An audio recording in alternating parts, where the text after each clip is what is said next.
Fala pessoal, como vocês estão? Eu espero que estejam bem.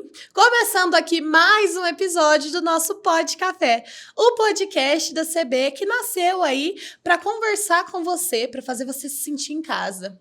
A gente sabe que tem pessoas que nascem em grandes centros, que já vêm com a vida às vezes já projetada. E tem pessoas que precisam aprender a construir a própria caminhada no dia a dia, na rotina, seja ela da forma mais árdua ou da forma mais alegre também. E hoje eu trouxe uma pessoa que sabe muito bem o que é isso, o que é construir uma caminhada e uma jornada.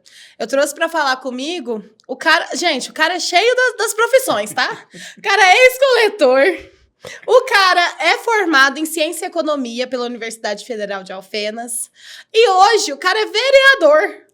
Eu duvido você conhecer vereador da cidade, tá bom? Eu trouxe para conversar comigo o meu amigo, uma pessoa que eu admiro muito, Bruno Leandro. Obrigado pelo convite, Bia. Agradeço demais o espaço de fala e espero que seja muito produtivo o nosso bate-papo de hoje.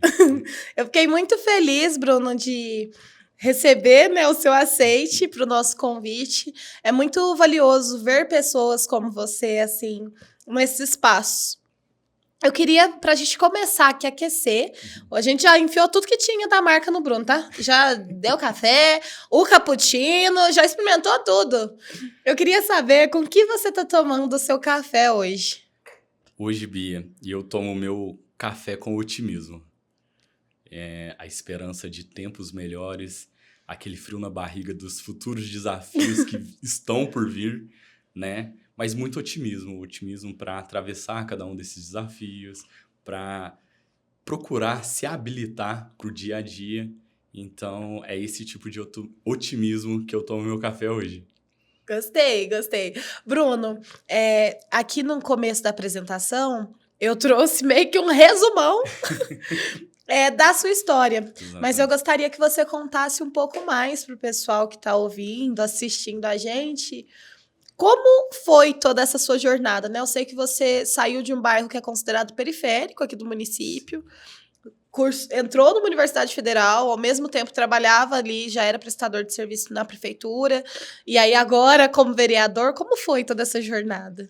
Então, primeiramente, eu queria agradecer esse espaço, né? Não foi sacrifício nenhum aceitar para mim. É muito gratificante ver o sucesso de pessoas próximas a mim, né? A gente poder observar e, de alguma forma, contribuir com esses degrauzinhos, né? E quando eu estava lá embaixo, muitas pessoas me estenderam a mão. Eu acho que o sucesso de hoje é um somatório de esforço lá atrás. Então, hoje, eu estando numa posição de poder ajudar, muito me alegra e eu vejo isso como uma obrigação muito prazerosa, por sinal. Mas, como você bem pontuou, a minha história começou há alguns bons anos, né? Apesar da pouca idade, a gente vem nessa batalha já tem tempo, né? Eu comecei a trabalhar por volta dos meus 12 para 13 anos, precisava ajudar dentro de casa, né? Eu acho que é a realidade de boa parte acho que uma boa parcela da população. Exatamente. Né? Então, eu precisava ajudar dentro de casa, eu comecei a vender trufa, vendia pocã. Dali a pouco eu fui ajudante de pintor, né? Não sabia pintar nada. O rapaz só... Mas eu ajudava, mas eu tava lá. Exatamente. Eu acho que ele ficou com dó, né? De ver o esforço e falou, eu preciso dar alguma ocupação para esse menino para justificar o dinheiro que eu vou dar para ele. Então, eu mais atrapalhava do que ajudava, mas ele fez essa boa ação, né? Logo em seguida, eu tive o privilégio, digamos assim, de passar no Senai, onde eu fiz o curso industrial profissionalizante.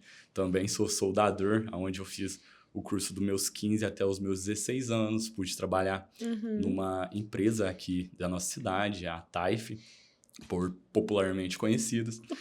Depois disso, saí dessa empresa porque acabou o meu contrato e fiquei um mês só por conta dos estudos. As coisas apertaram em casa, então eu tive novamente que conciliar serviço e estudos. Sim. Fui ser servente de pedreiro, junto com o meu padrinho, que é pedreiro. Aí lá você deu conta de ajudar? Lá eu tinha... família é mais complicado, ele pegava mais no pé, ele não tinha tanto carinho não, sabe? Então ele botava a gente pra ralar mesmo. E ali eu fiquei um tempo, consegui um emprego com o meu outro tio num posto de gasolina. Aham. Com 17 anos eu já tinha a carteira fichada como adulto. E nesse posto eu fiquei 1 ano, né? Era um lugar que me fez refletir muito sobre a vida. Eu, jovem, com 17 para 18 anos, tendo que abdicar dos meus lazeres, dos meus prazeres, né? Esse posto, por coincidência, era próximo ao shopping da nossa cidade, então, Nossa, final de semana, via sábado e todo mundo domingo. curtindo. Exatamente. Eu saía de lá 11 horas da noite para pegar a condução, para chegar em casa. Meia-noite e 6 horas tinha que estar de pé de novo, porque os estudos eram uma obrigação. Minha avó não deixava eu faltar de jeito nenhum. Então, essa era a minha rotina. Acordava às 6, ia para a escola, voltava, almoçava correndo, tinha que pegar o ônibus para entrar no posto 2 horas da tarde e sair de lá 11 horas da noite. E essa foi a rotina durante 1 ano. Foi quando a coleta de lixo entrou na minha vida, olha pra você ver. Foi muito interessante, sabe? Foi um cliente desse posto, a gente conversando, ele perguntou quanto eu ganhava no posto, a gente falou sobre a faixa salarial, o tempo que aquilo me consumia, e ele falou, olha, eu trabalho como gari na prefeitura, a carga horária lá é muito menor do que a sua e você vai ganhar mais. Aquilo pra mim foi o estalo que eu Aí precisava. você fez. Eu já tinha... Vou ir pra lá. eu já tinha, né, na minha cabeça que eu queria cursar uma universidade, que eu queria fazer uma faculdade, eu queria ser o primeiro da família para poder falar para os outros, olha, eu construí a ponte, por favor, atravessem. Então, esse foi o objetivo. E na coleta, né, eu vi que isso seria possível. Então, eu estudei para o concurso, passei no concurso da prefeitura com 18 anos ainda, entrei com 19 anos, 18 para 19 anos na coleta de lixo e tô lá ainda até hoje, né? Embora eu esteja afastado da função, ainda sigo sendo um servidor público. E esse tempo que eu estive na coleta foi o tempo que eu tive para estudar, para me preparar para entrar numa universidade pública. A coleta de lixo me proporcionou isso. A gente trabalhava em média 4, 5 horas por dia, então eu tinha um tempo a mais para estudar. Foi aonde eu consegui focar nos meus estudos, foi aonde eu consegui agarrar com todas as forças a oportunidade que eu tive e, graças a Deus, a gente conseguiu passar em segundo lugar no curso de economia aqui em Varginha. Sensacional. Exato. Nossa, é uma coisa que a gente falando hoje parece que é até mentira. E parece que é pouco tempo, quando a gente não para olhar a nossa história, né, às vezes.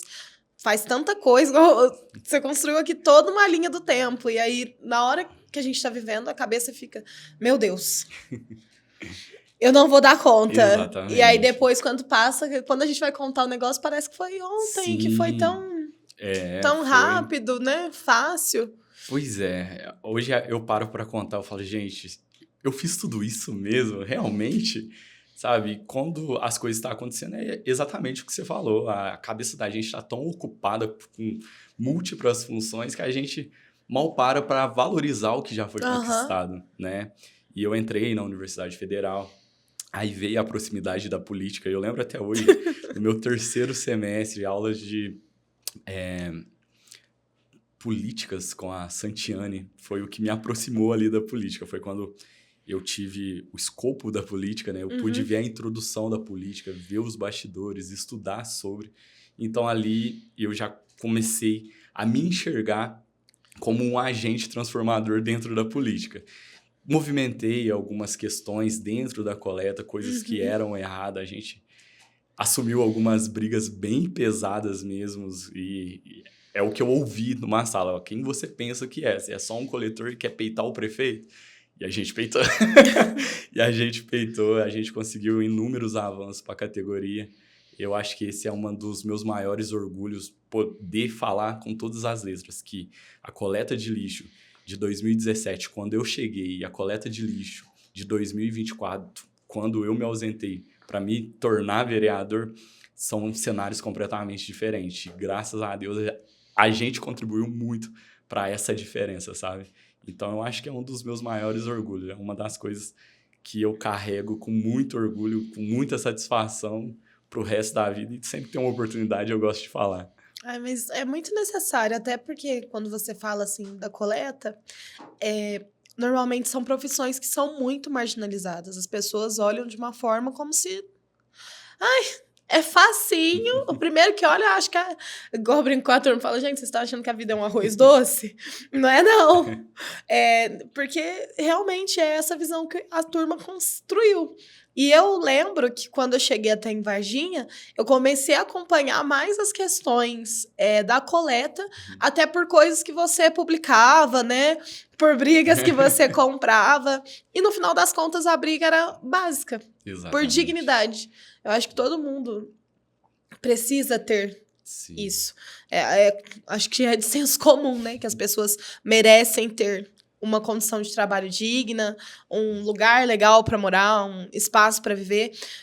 Você contou bastante da sua história.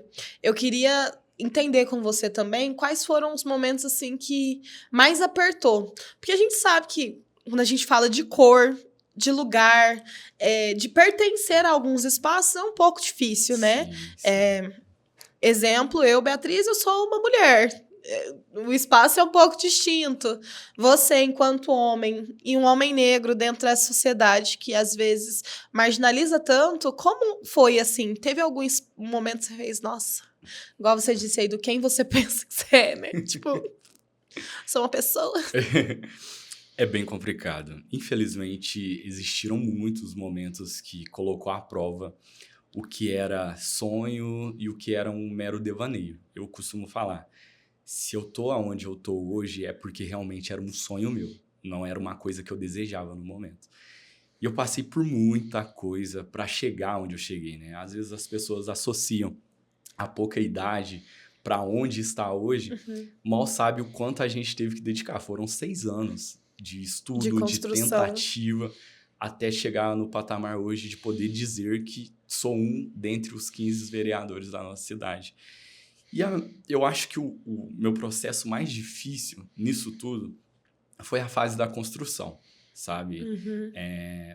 Eu sou filho de mãe solteira, meu pai infelizmente nos abandonou na infância, meu pai teve problemas com entorpecentes, chegou a ser andarilho de rua. Recentemente que ele saiu da rua, a gente não tem um convívio próximo, né? A gente não tem nem de longe um convívio de pai e filho. Eu acredito que ele também tem vergonha pela falta que ele fez durante tanto tempo, da gente conversar. Então, sempre que ele precisa de alguma coisa que intermedia tudo isso, é a irmã dele. Inclusive, recentemente, ele precisou de alguns auxílios médicos. E eu pude ajudar, né? Eu pude estender a mão para ele nesse sentido. E não foi fácil, né? Eu acho que durante o meu processo de formação, eu perguntei muito o porquê disso. O porquê que eu não tinha pai, o porquê que ele virou as costas para mim, o porquê que ele não me quis. Será que eu era tão renegado assim? Será que eu fui tão indesejado assim? Sim. Sabe? Eu me colocava mesmo ali como um fator de peso na vida dele, ao ponto dele não querer ter contato nenhum comigo. Então, esse processo de formação foi o mais difícil. Mais desafiador, Sim, assim. foi muito complicado. E se não fosse a minha avó ali para segurar as pontas e eu saber que o mundo lá fora era 90% contra mim, mas os 10%, minha avó representava pelo menos 7%, e eu ia voltar todas as noites para aquele 7%, isso me confortava, sabe? Era o que me dava sustento para encarar qualquer desafio que tivesse. Eu até brincava, falei, ó, enquanto a senhora estiver aqui, pode vir o que tiver para vir, que eu sei que eu vou me consagrar vencedor, desde que isso não seja apenas um devaneio, desde que eu esteja caminhando com a verdade, que seja uma coisa genuína, que seja uma coisa que realmente vem do meu coração. Então eu fui seguindo, né? Fui crescendo, seguindo essas diretrizes, e eu acho que o resultado foi bom. Muito! Você falou sobre a questão de, às vezes, se sentir abandonado ou como um peso, mas olha como a vida é, né? Porque antes a gente não... Quando a gente tá vivendo aquilo, a gente não enxerga. São dores mesmo, às vezes, que a gente tem que desconstruir. Mas anos depois, várias pessoas, né? Milhares de pessoas te aceitaram e te quiseram. Sim. Tanto que hoje você está em uma posição em que você foi eleito por várias pessoas. Sim. Então, acho que parte muito de construção mesmo. Acho que a palavra é construção, porque Assim, a gente olha, às vezes, a vida da pessoa e fala, nossa, deve ser perfeita. Sim. E não imagina quantas camadas, às vezes, tem. Gente, eu sou amiga do Bruno. É a primeira vez que eu fico sabendo disso, tá? Dentre todas as 1000 conversas que a gente já teve, é a primeira vez que eu fico sabendo disso. Você falou muito sobre a sua avó. Sim. E falou sobre a sua mãe também. São figuras bem fortes pra você, né? Muito. 99% do que eu sou, eu acho que é o somatório das duas, né? Minha avó é semi-analfabeta. Malemar escreve seu nome, mas lê a Bíblia todos os dias. Demora, a gente escuta, lá do meu quarto eu escuto ela lendo, às vezes ela tem dificuldade de pronunciar algumas palavras, mas todo dia tá ali. E mesmo ela sendo uma semi-analfabeta, ela sempre prezou muito pela minha educação. Ela nunca me deu a opção de abrir mão De não estudar. estudar. Nunca. Ela me acordava todo dia cedo, às vezes eu não queria ir, porque nem sempre eu dediquei-me ao estudo, nem sempre eu consegui enxergar a educação como um meio de transpor todas essas barreiras que a mim foi imposto. Foi a teimosia dela que me fez enxergar isso, sabe? Aí ver todo aquele somatório de serviços árduos. Hoje é um primeiro serviço assim que eu sento atrás de uma mesa e consigo trabalhar sem transpirar. Os meus serviços a vida toda foi muito braçal, então vinha o que ela falava, dedica, estuda, você tem que ser alguém. Eu, infelizmente, não tive essa oportunidade. Olha, ela se colocava num papel de eu não sou ninguém, mas você tem que ser. Mas você pode Mal ser. sabia ela que ela é tudo que eu tenho. Do quão grande ela é, né? Não, ela é uma pessoa extraordinária, sabe? Eu acho que muito do que eu fiz foi em respeito à pessoa dela. Ela sempre frisou muito, né? Eu acredito que você também tenha ouvido muito dentro da sua casa. A gente não tem nada, a gente que é pobre, infelizmente, Sim. É pobre, preto, discriminado. A única coisa que a gente tem é o nosso nome. Então, o meu nome tem que estar limpo 100%. Meu pai, ele brincava muito comigo, porque assim, a família da minha mãe, se você olhar, eu brinco pra todo mundo. Falo, gente, eu com a minha mãe, nós somos gêmeas, né? Minha mãe branquíssima, do olho verdíssimo. Gente, se eu viesse com o olho verde. Mas a família da minha mãe, ela é toda branca. E do lado do meu pai, aí tem os negócios, né, Gil? Eu brinquei todo mundo ali no último tom. E meu pai, ele falava muito pra mim, pros meus irmãos, as minhas irmãs também, que na vida, que aí agora, você falando da sua avó, na hora me remeteu ao meu pai. Na vida a gente precisa ter conhecimento. É uma coisa que ninguém vai tirar. Exatamente. Educação. E aí parte da educação, né? Que a gente escuta às vezes muito, educação é transformadora, educação é libertadora. E realmente é. Sim. Te faz alcançar espaço que às vezes você não entraria se você não tivesse um pingo. Meu pai ficava muito, você tem que saber o que você tá falando, você tem que ter conhecimento. Estuda e anda bem arrumado. Porque você é neguinha. O pessoal vai te olhar na rua. Se você não estiver bem arrumado, não dá. Isso ninguém vai dar valor no que você tá falando. E você falou, e eu coloco também a educação pra gente como um desafio, né? Sim. Porque até esse processo da gente enxergar a educação como um meio de transformação, a gente apanha muito. Sim. A gente apanha muito. É muito complicado. Ninguém estuda porque é prazeroso. O estudo se torna prazeroso através da insistência. E durante esse período, até, digamos, o ato do prazer mesmo, é muito sofrido, é desgastante. Eu lembro que eu virava noites estudando porque eu queria passar numa universidade federal. Não é que eu queria. Eu não tinha condições de custear uma universidade privada. Como é que eu vou pagar uma universidade particular? Exatamente. Eu tinha que manter a minha casa. Então, às vezes, eu virava à noite estudando. Eu chegava na coleta e eu tinha 2 chefes que pegavam muito no meu pé, porque eu já vinha naquela pegada de, olha, essas coisas erradas têm que ser ajustadas. E, infelizmente, o setor público é muito cômodo. Se você fala em mudança, ainda que essa mudança seja um direito, eles já se assustam, eles já repelem, né? Eles já ficam todo ouriçado. Que é uma estrutura, né? Exatamente. E tentam, de todas as formas, te boicotar. Então, eu fui acusado de estar indo trabalhar sobre efeito de entorpecente, porque eu virava uma noite estudando, eu chegava com os olhos todos vermelhos e eles falavam, olha, você está trabalhando sobre o uso de entorpecentes até o dia que eu cheguei no meu extremo e no meio da turma toda eu falei, então agora a gente vai fazer um exame. A gente vai fazer um exame e se não tiver no meu exame que eu estou sob efeito de entorpecente, eu vou processar vocês. E isso é um jovem com 18 anos que, digamos assim, eu tinha muito medo de perder o meu serviço, porque o sustento da minha casa era oriundo desse serviço. Era seu. Então, eu cheguei num limite para me posicionar. E quando eu me posicionei a primeira vez, eu vi que ali eu tinha uma voz ativa, né? Que, opa, peraí, eu não sou esse ninguém que eles tentam me rotular. Eu sou alguém. E você fala sobre a questão dos questionamentos, do que a gente está falando. Eu passei muito por isso, sabe? Foi aonde eu tive que me aprofundar em leis. Eu lembro que eu li o estatuto da prefeitura, o estatuto do servidor inteiro. E dali... Pra ter embasamento. Exatamente. Eu precisava entender aonde iam os meus direitos e quais eram os meus deveres. Exatamente. Acho que se todo mundo conhecesse 1% dos seus direitos e seus deveres, a gente teria uma dinâmica totalmente diferente. O pessoal brinca muito que eu gosto bastante de legislação, né?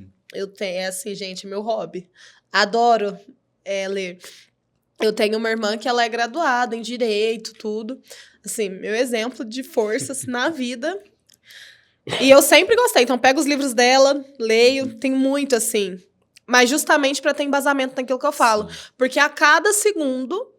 a gente vai ser questionado. É colocado em dúvida a nossa capacidade. Sempre, né? sempre. E no final das contas, eu não sei se isso acontece com você. A gente também acaba se questionando. Exatamente. Tem hora que a gente escuta umas coisas e fala assim, gente, eu acho que eu sou louca então, né? Não. Eu devo estar louquíssima. Isso é o tempo todo. Infelizmente, as pessoas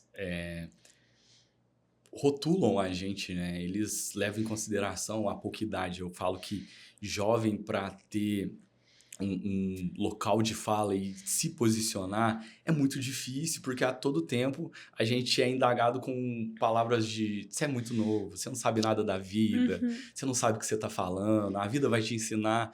Então, é trabalhoso. A gente tem, de fato, que ter N argumentos para poder desconstruir isso, que é uma visão muito superficial que as pessoas têm sobre a gente.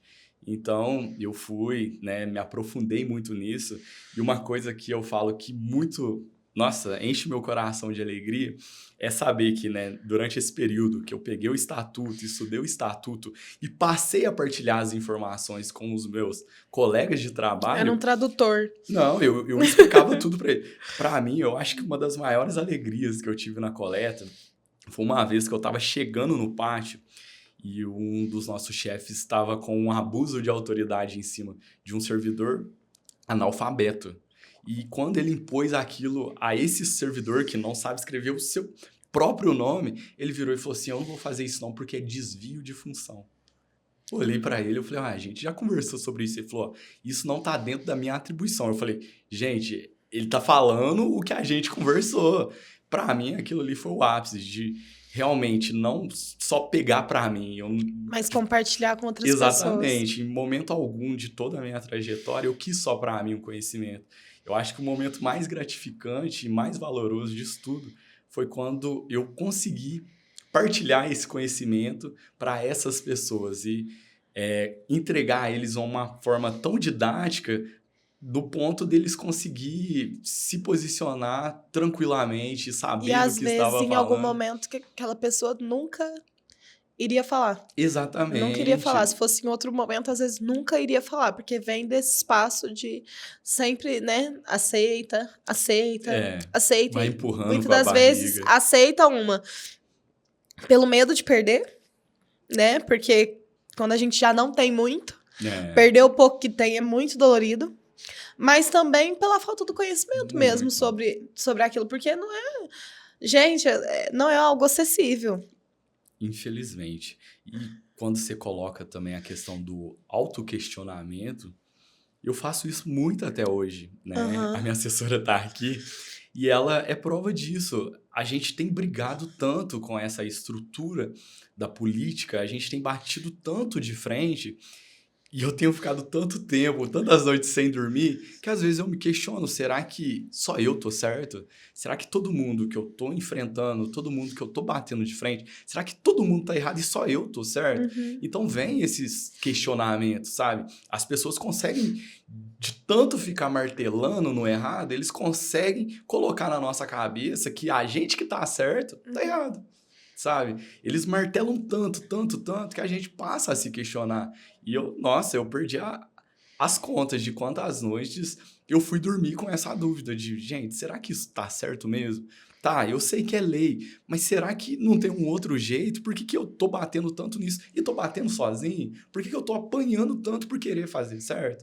Então, isso acontece muito, acontece até hoje em dia, mas eu acho que sou privilegiado por conseguir, durante esse processo, conquistar uma certa maturidade. Então, hoje eu consigo absorver as coisas, assimilar, para então entender melhor, sabe? Olhar Então, com mais calma. sim, isso faz toda a diferença. Antigamente eu acho que eu era mais explosivo. Vinha, já voltava. Já voltava. Não, hoje eu consigo filtrar Eu muito tenho bem. trabalhado nisso. Era muito assim, sabe? Dependendo do jeito. Mas eu acho que isso também é de construção mesmo. Sim. Por conta das N lutas que às vezes a gente tem que enfrentar, a gente acaba se colocando nessa posição de reatividade. Então, o medo de ser atingido, o medo de deixar a pessoa te tocar em um ponto tão sensível. Eu sou muito, assim, reativa para algumas questões, principalmente quando eu penso que vai já virar pro cunho racial. Eu sou extremamente reativa. E é uma coisa que eu tenho tentado trabalhar até em terapia. Porque eu fico com medo de deixar aquilo me atingir. Porque lá atrás já me atingiu muito. Eu não falava, eu ficava quieta. Eu sofria, às vezes, alguma coisa, eu ficava quietinha. Hoje já faço. Eu não fico quieta. Só que eu não posso ficar quieta, só que ao mesmo tempo não posso deixar me atingir. Exatamente. E atinge. E tem que tratar. Vou fazer o quê? É terapia, gente. Todo mundo tem que fazer terapia. Sim. Você bateu num ponto muito importante, né? Que é a questão da nossa saúde mental. E o que você relata, né? O que você traz pra gente é uma coisa muito enraizada. Se eu não me engano, Paulo Freire já falava disso. Que o sonho do oprimido é se tornar opressor. Então, a gente apanha tanto que a gente prefere, muitas das vezes, abrir mão da nossa liberdade para se tornar um agressor, se tornar um opressor, para colocar outras pessoas naquele ponto que a gente se encontrou durante muito tempo da nossa vida. Exato. Sabe? Então, é por isso que é muito importante a gente fazer um filtro de absorver, e sabe? Olhar romper, com calma. Exatamente, romper com aquele ciclo de não é porque eu apanhei a vida toda que eu tenho eu preciso que bater. Exatamente. Eu prefiro hoje em dia fazer parte do processo educacional da pessoa, ter a certeza que eu construir, né? Que eu tô entregando um cidadão mais virtuoso, um cidadão mais construído do que eu encontrei. Exatamente. O que eu falo muito na política, às vezes as pessoas vêm me atacar e dentre as falas dessas pessoas, eu entendo que existe uma falta de conhecimento muito grande. Então, a gente vai naquela pegada de alfabetizar para então debater. Eu preciso explicar para a pessoa, eu preciso fazer ela entender toda a estrutura, todo o processo, para só então a gente entrar no debate. Até porque todo mundo é atingido pela estrutura que a gente vive. Sim, sim. Tem momentos, pessoas que sim, não estão dispostas a ouvir, querer aprender, mas tem muitas pessoas que às vezes nem percebem, às vezes, o que tá acontecendo. Tem muitas situações já que eu já passei que eu fiquei tipo assim. Aí na hora eu queria pegar, sabe quando você fala assim, não é possível. Mas aí depois, quando você olha com calma, assim, para 2 segundos, respira. Uma pessoa me falou, Bia, começa a contar até 3.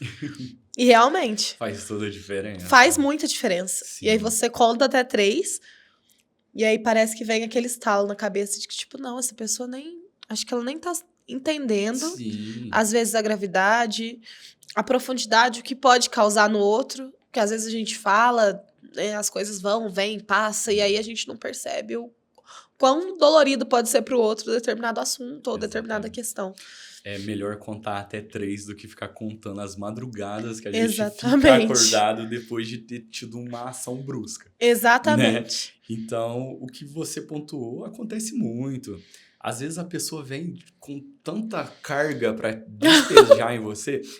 É uma coisa que funciona muito comigo. Às vezes a pessoa vem me hostilizar mesmo. E ela vem com um tom super arrogante. E eu quebro aquilo lá perguntando assim, tudo bem com você? Como foi seu dia? Bom, meu nome é Bruno, prazer. Vamos começar do início? Você vê que a pessoa fica tão... Muda, né? Não, ela fica tão constrangida de tipo, olha, eu fui com tanto ódio pra E foi recebido e, com tanto carinho. entendeu?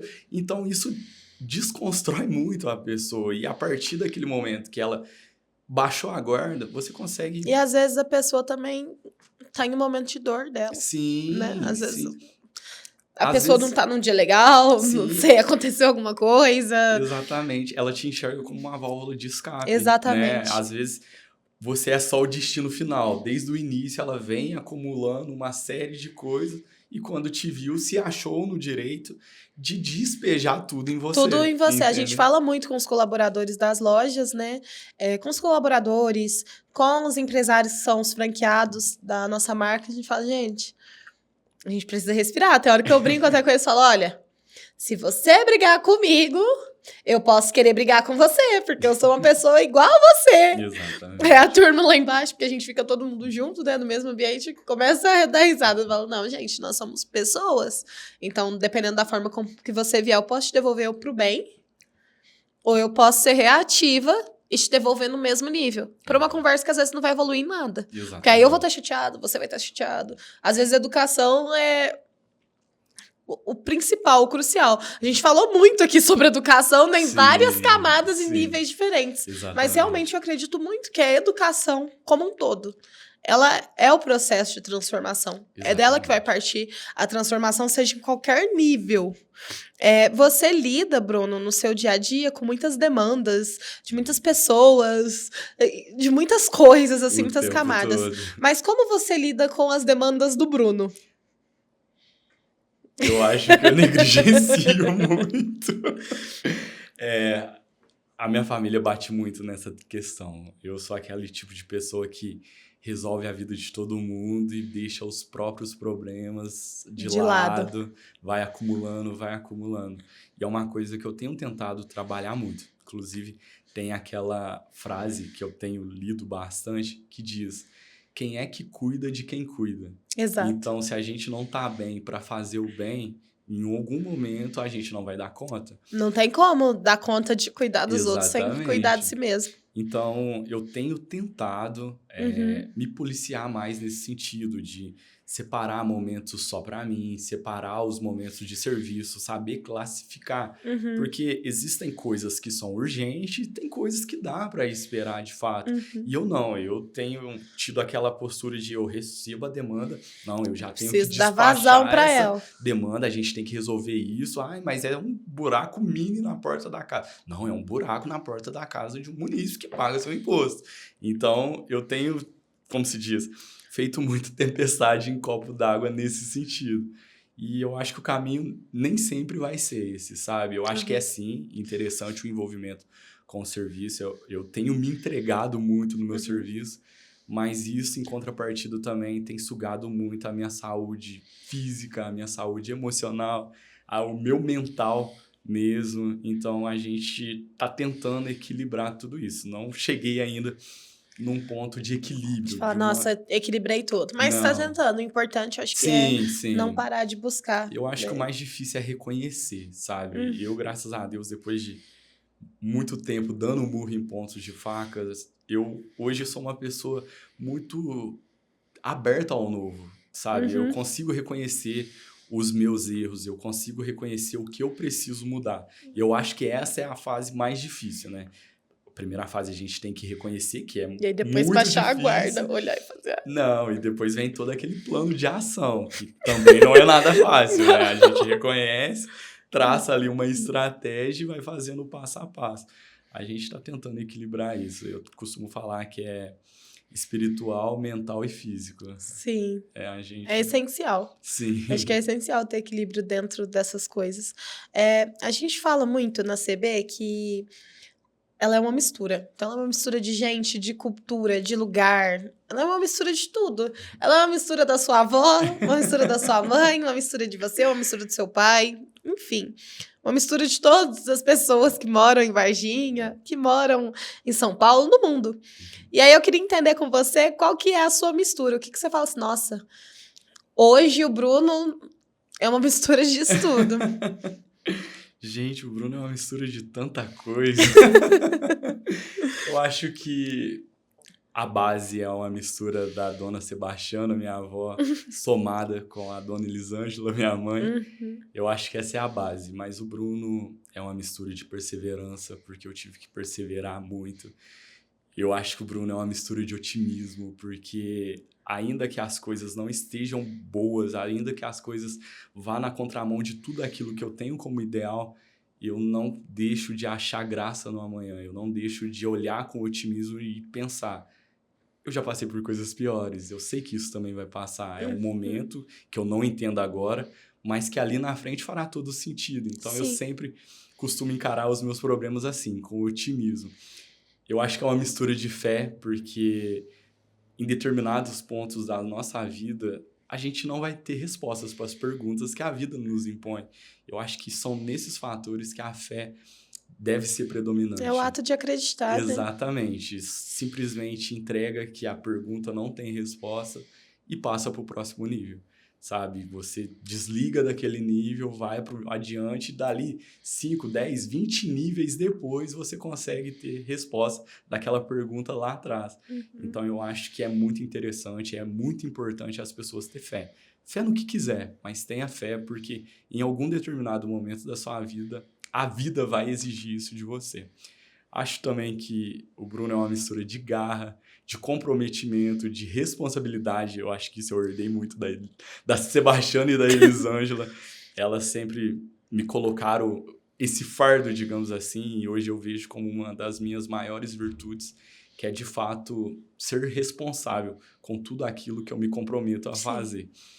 E eu acho que o Bruno é uma mistura de carisma, de alegria, de ser brincalhão, de sorrir e arrancar sorriso. Eu acho que o Bruno é uma mistura um pouquinho de tudo isso. Um tequinho de cada coisa. É um pouquinho aqui, um pouquinho ali para construir algo. E para onde você sente que você tá indo agora, assim, né? Nesse seu caminho? Porque a jornada a gente sabe que tá só no comecinho, né? A gente já caminha tanta coisa, mas aí quando a gente já vai assim, nossa, gente, eu tô nos meus 20 e poucos anos, aí você já vai assim, ainda falta tanta coisa, né? Sim, a gente se cobra muito com o tempo, né? Eu acho que eu nunca falei isso aberto assim, e muito menos em algum lugar que fosse registrado. Mas eu tenho construído uma caminhada, né, com muita responsabilidade, com muito pé no chão, de uma forma muito séria, porque eu sonho em chegar em um nível de ser um grande político, sabe? Eu quero ter, de fato, o meu nome escrito na história. E eu falo para todo mundo, meu sonho é chegar no Senado, eu quero ser um senador. E muita gente ri, fala, olha, isso é impossível. Aí eu recordo que há 6 anos atrás também falaram seria que era impossível me tornar vereador. Então o Bruno de hoje sonha em ter uma grandiosa carreira política, mas não só pelo título de ser político. Pela mas transformação. Exatamente. Para ser um agente transformador, uma pessoa que as pessoas olhem na rua, conversem com os filhos menores e falem, olha, aquele menino era assim, assim, assado, ele lutou, ele fez por onde, olha onde ele está hoje. Eu quero ser essa porta de esperança na vida alheia das pessoas e poder trabalhar de fato para melhorar a realidade de inúmeras outras pessoas que veio de onde eu vim, que passa hoje o processo que eu já passei lá atrás. Então, enquanto eu puder ser esse fecho de esperança na vida de alguém, eu quero abraçar isso com unhas e dentes e, de fato, me tornar um. Eu acredito muito que você vai conseguir. Obrigado. Fico feliz, assim, de ver. Acho que do episódio de hoje, a principal coisa que a gente tem que tirar daqui, gente, é esperança e acho que fé. Sim. né? Fé no futuro, sem deixar a educação de lado. Acho que a educação ela é essencial pra gente alcançar qualquer coisa nessa vida. Exato. Mas ter fé. Às vezes de enxergar o que é inacreditável na cabeça das pessoas. Eu sou uma Sim. pessoa muito assim. Minha mãe brinca que eu sou muito sonhadora, né? Sim. Mas o que a gente tem que fazer é sonhar mesmo. A gente- Sonhar e correr atrás. Exatamente. Não dá só pra sonhar, né, gente? Não dá pra É. viver só ali na terra do Bob Goods. Não dá. Mas correr atrás é essencial. Sim. Sim, acredite, porque... né, tem aquela música que quem acredita sempre alcança. Eu também acho que quem acredita sempre alcança. Sim, o sonho é mais que necessário, Bi. Eu acho que o sonho é o desenho do que você está projetando para sua vida. Exato. Obviamente, a gente não pode se acomodar ali naquele espaço de apenas sonhar. A gente tem que agir. Tem que agir. É o que eu falo para todo mundo, inclusive eu falo muito pro meu irmão, que tem 12 anos, tadinho. Eu acabo depositando uma carga muito grande nele. Tem que sonhar, mas você tem que ir pra luta. Exatamente. Eu pontuo pra ele, eu falo, ó, o que você quer ser da sua vida? Ele me fala, eu quero ser jogador. Eu falei, então, ok, você precisa ter um plano de ação pra se tornar jogador. O seu alvo é ser jogador, esse é seu sonho. Então, vamos treinar, você vai ter que entender o que é um esquema tático, o que é um preparo físico. Exato. Ele tem que entender que ser jogador é muito mais do que apenas rolar a bola. Exatamente. Então, é o que eu falo pra todo mundo, sonha muito, sonhe alto, mas tenha sempre um plano de ação para tornar esse sonho realidade. Eu acho que esse é o ponto principal de tudo. Exatamente. Bruno, muito, muito obrigada. De verdade. Eu acho que... Nossa, eu tô literalmente sem palavras. Foi muito, muito bom. Muito bom mesmo. Porque às vezes a gente olha as pessoas e faz tipo assim, nossa, deve estar um morango, né? E não é assim. Todo mundo tem uma história. Acho que a ideia até do Pod Café surgiu disso. Da gente enxergar cada pessoa que vai numa loja nossa. Da gente conseguir entender a história de cada pessoa. Porque cada pessoa tem uma história tão bonita, né? Sim. Que às vezes nem a própria pessoa lembra que tem. Exatamente. E é legal ouvir e conversar sobre isso. Então, muito, muito obrigada pelo convite mesmo. Agradeço também essa assessora que veio. Tô muito, muito feliz. Eu que agradeço pelo espaço, parabenizar você por esse projeto lindo. Desejo que você ouça grandes voos, que você chegue ainda mais longe. Desejo do fundo do meu coração mesmo que Amém. esse projeto esteja apenas no início e que venha vários outros projetos e que você consiga se destacar em todos eles, assim como você tem destacado Amém. nesse. Tá Muito certo? obrigada. E se me permitir, eu gostaria também de mandar um abraço para minha família. Pode mandar. Mandar um abraço para o meu bairro, Padre Vitor, que é o bairro que eu nasci, cresci e moro até hoje. Onde Eu moro do tenho ladinho, gente. muitas pessoas queridas que acreditaram em mim antes mesmo do resto da cidade acreditar. Então eu tenho um carinho muito especial com aquela turma. Agradecer você também, né, por esse espaço, agradecer o pessoal da Câmara, os servidores, e o pessoal da Prefeitura em geral, todos os servidores, em especial a coleta de lixo. Muito obrigada. Gente, esse foi o episódio do Pod Café. Espero que vocês tenham gostado, tanto quanto eu. Vejo vocês na próxima semana. E se eu puder deixar aqui uma dica para vocês bebam café e estude. Estudando a gente chega longe, tá bom? Um beijo.